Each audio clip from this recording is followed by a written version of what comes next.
और ratio chapter हम लोग ने कर लिया है डिटेल्स में। अब कुछ इंपॉर्टेंट क्वेश्चन हम लोग करेंगे। एग्जांपल के तौर पे अगर आ गया कि कोई रेशियो है, उसको लोवेस्ट टर्म में करो। किस में करो? लोवेस्ट टर्म में। लोवेस्ट करो या सिंपलेस्ट करो, अगर ऐसी वर्डिंग है तो। एग्जांपल के तौर पे 15:10। अब ये दोनों कैसे रिड्यूस होगा? 5 से हो जाएगा। हाँ, ऐसे डायरेक्ट ऐसे 15/10 मत करो, डायरेक्ट ऐसे रिड्यूस करो। 3/10 3 5 दा 3 2 दा, तो 3:2। या अगर इस तरीके से है तो ये होता है लोवेस्ट फॉर्म, सिंपलेस्ट फॉर्म। अगर कोई फ्रैक्शन में है, जैसे इस तरह फ्रैक्शन में है, अगर आपको इसका लोवेस्ट फॉर्म करना है, ठीक है, तो इसका लोवेस्ट फॉर्म कैसे होता है? सुनो, इसका ट्रिक समझ लो कि ये अपने आप में एक अपॉन है, डिवाइड है। तो इसमें क्या होता है, आमने सामने नंबर रिड्यूस हो जाते हैं। आमने सामने वाले नंबर क्या होते हैं? रिड्यूस हो जाते हैं। 3 1 दा 3 2 दा, तो 2/1 = 5/2 ऐसे आएगा। समझो ज़रा, इसका मतलब क्या होता है? डिवाइड। तुम ऐसे कर लो, चलो 2/3 डिवाइड, क्या डिवाइड 0 लगा नहीं, ये वाला डिवाइड 5/6। डिवाइड में हम कैसे डील करते हैं? डिवाइड वाला मल्टीप्लाई में बदल जाता है और रेसिप्रोकल हो जाता है आगे वाला। 3 1 दा 3 2 दा 2 2 दा 4 4/5 आ गया, मतलब 4:5 आ गया। सही है। इस तरह हम फ्रैक्शन को रिड्यूस कर सकते हैं। अगर कोई मिक्स फ्रैक्शन में है तो उसको इम्प्रॉपर बदल लो, या कोई डेसिमल में है कोई, तो भी क्या दिक्कत है? डेसिमल में मालूम क्या होता है कि जैसे यहाँ पर एक प्लेस हट के यहाँ पर भी एक प्लेस हट रही, तो 15 क्या हो रहा है? 25 हो रहा है कि नहीं हो रहा? 1 प्लेस दोनों में हट रही ना, ऐसे कर सकते हो आप। ऐसे देखो 1.5 2/5, ये डेसिमल हटाया, इधर एक जम मारो, इधर भी एक जम मार दो, 15/25 हो गया। 3 दा 5 5 दा, तो 3:5 आ गया। ये तो सिंपलेस्ट फॉर्म हो गया। सिंपलेस्ट फॉर्म में मेन जो क्वेश्चन आता है कुछ इस तरीके से आता है, जैसे कि आपको दे दिया गया 45 मिनट to 1 आवर। उसको है ना, बोलेगा कि रेशियो में लिखो। किस में शो करो?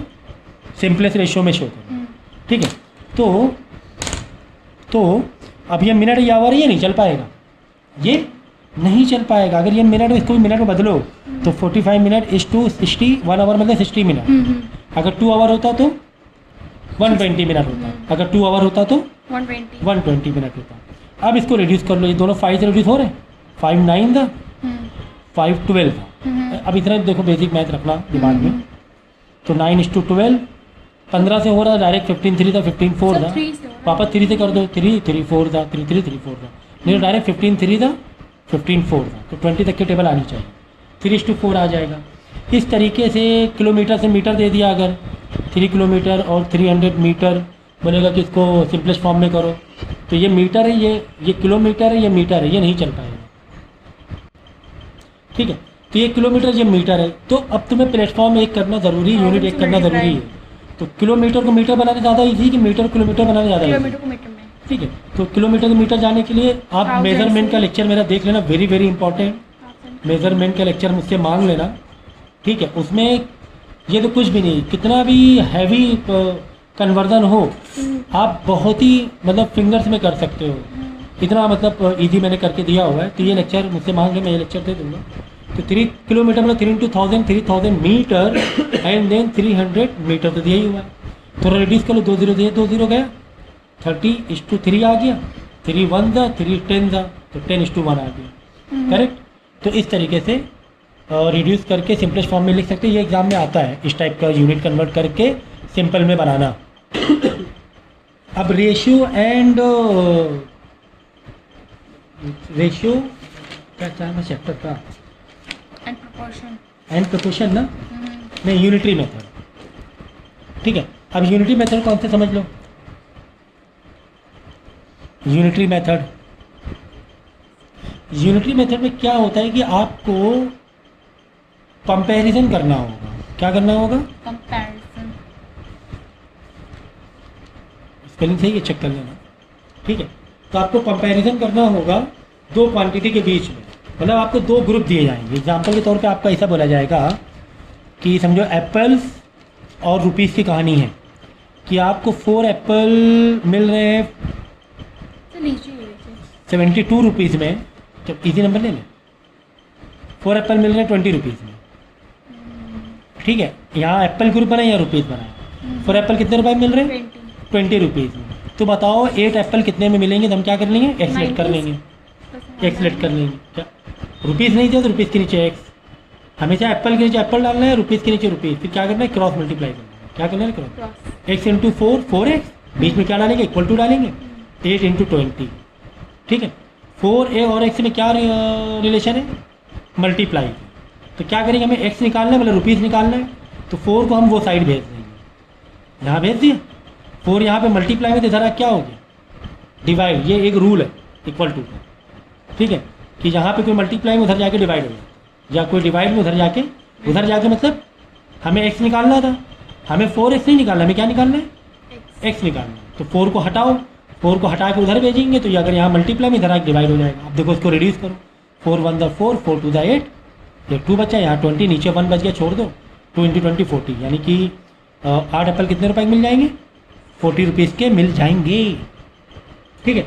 एग्जाम्पल के तौर पे तुम्हें बोला गया है 9 chair can be bought for rupees 1548। एक तरफ चेयर कैटेगरी है, दो कैटेगरी है, एक तरफ चेयर्स और एक तरफ रुपीज़। कह रहे हैं कि 9 चेयर कितने रुपए की मिल रही है? ये क्वेश्चन है, आप पॉज करके क्वेश्चन पढ़ लो, ठीक है। तो 9 चेयर मिल रही, मैं डायरेक्ट इंटरप्रेट कर रहा हूँ 1548 में। तो बताओ how many chair can be bought for rupees 4300। अब की बार तुम्हें रुपीज़ दे दिया गया है, अब की बार तुम्हें क्या दे दिया गया? रुपीज़। कह रहे नंबर ऑफ चेयर बताओ कितनी खरीदी जा सकती है। तो चेयर के नीचे 4300 मत लिख देना, ये नहीं कह रहे कि 4300 चेयर कितने रुपए, ऐसा नहीं बोल रहे हैं। वो क्या बोल रहे हैं? How many chair can be bought at this rupees. Rupees तुम्हें दिया, रुपीज़ के रुपीज़ लिख दो। तुम्हारा क्या जा रहा है भाई? तुमने तो 2 ग्रुप बनाए हैं, रुपीज़ के नीचे रुपीज़ लिख दो, ठीक है। तो रुपीज़ के रुपीज़, तुम्हें हाउ मैनी चेयर, चेयर नहीं पता, लेट क्या कर लो? लेट एक्स में what you can do? Cross multiply. तो एक्स इंटू, पहले एक्स वाला मल्टीप्लाई कर लो, चाहे एक्स उधर हो चाहे इधर हो। X into 1548 equal to 9 into 4300। फिलहाल यहाँ मल्टीप्लाई मत करो, पहले यहाँ पे डिवाइड टू भेजो। एक्स निकालना है, एक्स को तनहा रखना पड़ेगा, एक्स को तनहा अकेला करना पड़ेगा, क्योंकि एक्स ही तो निकालना है तुम्हें। तो 1548 यहाँ मल्टीप्लाई में उधर जाए क्या हो जाएगा? डिवाइड। Is it? तो भाई अब क्या डिवाइड करना हम सिखाएंगे? डिवाइड अगर हमसे सीख रहे हो तो मतलब नहीं फिर पढ़ाई करके तुम्हारा। तो नंबर तुम्हें 7th में ईजी दिया जाएगा। ऑफकोर्स 9 से 1548 डिवाइड हो जाना चाहिए, मुझे ऐसा लग रहा है कि 9 से 1548 डिवाइड हो जाएगा, क्योंकि इस तरीके से कैलकुलेशन ज़्यादा कॉम्प्लिकेटेड तुम्हें देगा नहीं। तो ठीक है, तुम्हें 9 से नहीं कर पा रहे हो, 3 से कर दो, 3 से कर दो, ठीक है ना। तो 3 3 9, और ये वाला 3 से नहीं होगा, 4 + 3 7 नहीं होगा, यही वाला होगा 3। देखो कैसे होगा, 3 5 15, ये 4 बचा, 3 1 3, 4 से 3 माइनस हो, मेंटल मैथ करना, 4 से 3 माइनस हुआ, बचा यहाँ 1, 3 1 3 किया तुमने, तो 3 माइनस होगा ना, 4 बचेगा 1, मतलब 18 हो गया है। तो 3 6 18। अरे भाई यार नहीं समझ में आ रहा तो ऐसे कर लेना, इरिटेट मत करना, ठीक है ना। 3 5 15, यहाँ 4 आएगा, 3 1 3, बाद में 1 बचेगा 18, 3 6 18, 5 1 6। तो 4300 अपॉन 516।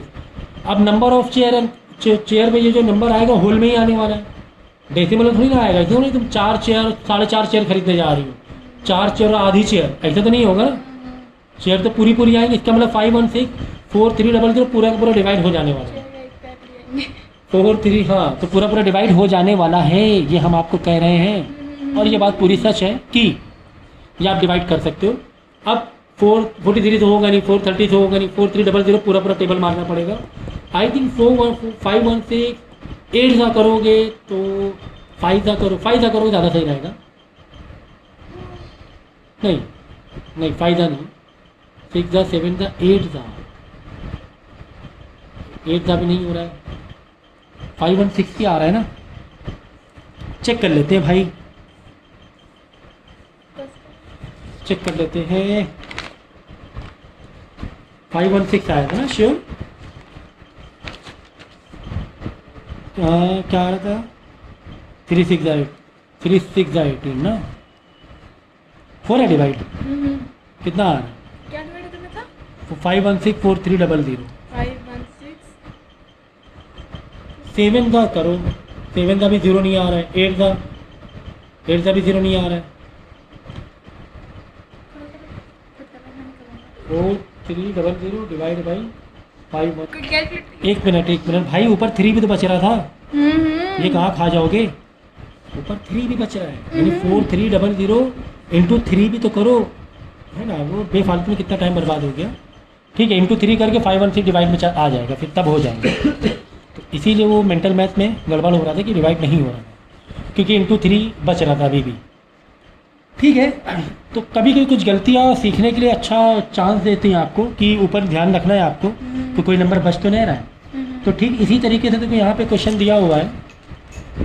अब ये वर्डिंग वाले में ना ऐसे बनाना मुश्किल होता है, वर्डिंग वाले जो क्वेश्चन होते हैं, फिर इसको ऐसे बनाना पड़ता है क्योंकि सामने रख के क्वेश्चन दिखे, वैसे बनाना मुश्किल हो जाता है एक पेज में। जैसे यहाँ पे लिखा है if the cost of 30 shirt is rupees this much, यानी कि एक कैटेगरी शर्ट की आ रही है और एक कैटेगरी किसकी आ रही है? रुपीज़ की। ठीक है, तो 30 शर्ट कितने की मिली? 3765 की। कह रहा हाउ मैनी शर्ट नहीं पता, can be had with this amount 2886.50। तो ठीक है, थोड़ा सा सिंप्लीफिकेशन कॉम्प्लिकेटेड होने वाला है, ओनली सिंप्लीफिकेशन। तो एक से मल्टीप्लाई इससे कर लो, क्रॉस मल्टीप्लाई करना होता है। क्या करना होता है? Cross multiply. 2886.50 ये डेफिनेटली नीचे डिवाइड में चला जाएगा क्योंकि x को हमें तनहा रखना पड़ता है। क्यों x को तनहा करना है? क्योंकि हमें x ही तो निकालना है, क्योंकि हमें x ही तो फाइंड करना है। तो यहाँ पे देखो जब डेसिमल होता है ऊपर और डिवाइड होता है, डिवाइड में सेम वे भागता है 0 सेम डायरेक्शन पे। जैसे यहाँ पे डेसिमल हटाने 2 जब इधर मारा तुमने, डेसिमल हटाना मतलब डेसिमल को आखिरी में भेज देना। तो 1 2 आखिरी में क्या मतलब डेसिमल गायब हो गया, ऐसे सोचो। यहाँ 2 गया तो यहाँ पर 2 0 बढ़ाएंगे, ठीक है ना? तो डिवाइड में सेम डायरेक्शन में 0 बढ़ाना होता है। यहाँ पे तुमने 2 बढ़ाया तो यहाँ पे 2 0 बढ़ा दो, तो कुल मिला के 30 × 288650 अपॉन 376500। तो 0 0 हटा देना, ये 0 से ये 0 हटा देना। 3 × 2886 अपॉन 3765 हो गया। अब इसको क्या करना है, आप डिवाइड कर लेना। 7 3 10 6 16 5 21, दोनों 3 से डिवाइड हो रहा है। 3 1 3 3 1 3 3 2 6 7 है, बचा 1। 3 5 15, यहाँ 16 बचा 1। 3 5 15। अब 1255 को 2886 आई थिंक 2 सा हो जाएगा क्या? 12 5 2886। क्या हमसे सिली मिस्टेक तो नहीं हो रही है? हाँ सर सिली मिस्टेक हो रही, क्योंकि यहाँ पे एक 5 मैं छोड़ रहा हूँ, ठीक है ना? तो एक 5 लगा दो और 2885, ये एक 5 बच रहा था ना, अपॉन 1255। अब क्या करना, इसको डिवाइड कर लेना भाई। तो ये कैसे डिवाइड होगा मैं बता देता हूँ। 3 5 15 5, 3 से तो नहीं होगा, लास्ट में 5, ये भी 5, तो 5 से हो जाएगा। दोनों साइड लास्ट में 5, तो 5 से डिवाइड हो जाएगा।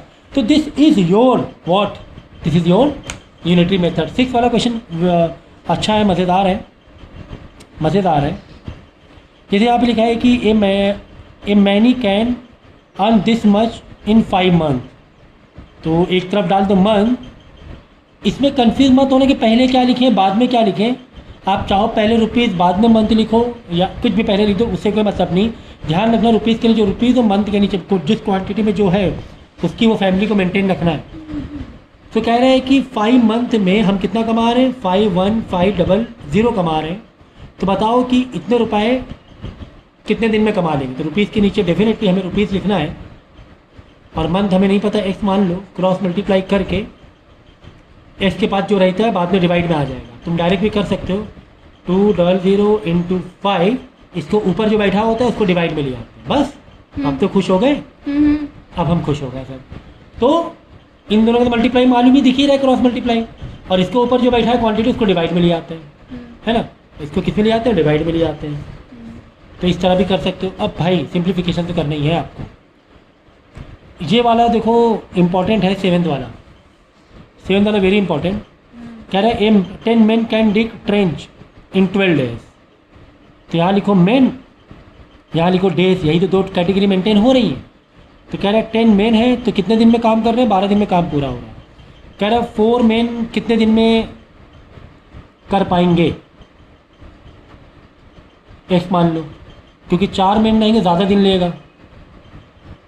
अब यहाँ पर देखो भाई, यहाँ पे ध्यान देना है, ये वाले क्वेश्चन में वर्किंग वाले में ध्यान ये देना है। देखो यहाँ पर क्या हो रहा था शर्ट और इसमें, देखो यहाँ क्या हो रहा था मालूम, 30 शर्ट इतने रुपीज़ की, तो तुम कॉमन लॉजिक लगाओ, अगर 30 शर्ट इतने रुपीज़ के हैं तो 60 शर्ट ज़्यादा मिलेगा कम में मिलेगा?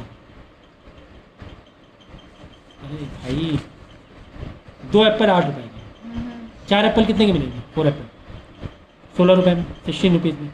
मतलब डबल कि प्राइस अगर तुम्हारा यहाँ पर भी बढ़ा तो यहाँ पर भी क्वांटिटी क्या हो रही है? बढ़ रही है भाई। अगर तुम एप्पल ज़्यादा लोगे तो रुपीज़ भी तो बढ़ जाएगा। तो इसको बोलते हैं डायरेक्ट रिलेशन। क्या बोलते हैं? डायरेक्ट। जब डायरेक्ट रिलेशन हो तो मल्टीप्लाई कौन सा करते हैं? क्रॉस। डायरेक्ट में कौन सा मल्टीप्लाई किया जाता है? क्रॉस। क्रॉस। लेकिन यहाँ पे क्या हो रहा है मालूम है? सुनो, मेन बढ़ गए कम हो गए, रुको देखना, मेन बढ़ गए कम हो गए, कम हो गए। एक घर बनने में 10 दिन 20 दिन लग रहे हैं, 10 आदमी मिलके एक घर 20 दिन में बना रहे हैं, 10 लोग मिलकर। अगर वर्कर कम आए, समझे 3 ही वर्कर आए, तो ज़्यादा दिन में घर बनेगा कि कम दिन में बनेगा? सर कम दिन में, ज़्यादा दिन में। ज़्यादा दिन में। यहाँ पे कौन सा रिलेशन हो रहा है मालूम है? इन्वर्स हो रहा है। अगर तुमने मेन कम कर दिए तो ज़्यादा दिन में बनेगा वो काम, ज़्यादा दिन। तो मेन और वर्क वाले में उल्टा रिलेशन होता है, मतलब इन्वर्स रिलेशन होता है। कौन सा रिलेशन होता है? इन्वर्स, ये वाला। बाकी खरीदने बेचने वाले में तो डेफिनेटली डायरेक्ट होता है। खरीदने बेचने वाले में तो डेफिनेटली डायरेक्ट रिलेशन होता है, उसमें क्रॉस मल्टीप्लाई किया जाता है। लेकिन मेन और वर्क वाला काम आ जाए तो मल्टीप्लाई कौन से किया जाता है मालूम है? सामने सामने। इन्वर्स रिलेशन तो डायरेक्ट मल्टीप्लाई। डायरेक्ट रिलेशन समझ गए? बस एक शॉर्ट में लगता है, मेन वर्क और डेज वाला कॉन्सेप्ट आ गया तो मल्टीप्लाई कैसे करोगे? डायरेक्ट करोगे। मल्टीप्लाई कैसे करोगे? डायरेक्ट करोगे। यानी कि x × 4 = 10 × 12। ये था इसमें क्लाइमैक्स। ऐसे वाले में कभी वर्क और मेन वाला आ जाए, मल्टीप्लाई सामने सामने कराओगे तो x ऐसी तरह रखोगे, 4 नीचे डिवाइड में जाएगा, 4 1 4 3 12, 10 × 3 30 डेज। ठीक है, यहाँ मेन कम हुए, यहाँ दिन बढ़ जाएगा, वो काम ज़्यादा दिन में होगा। कॉमन लॉजिक भी है, कॉमन लॉजिक भी है। तो ये तुम्हारा भाई रेशियो और यूनिटी मेथड भी हो गया। ठीक है।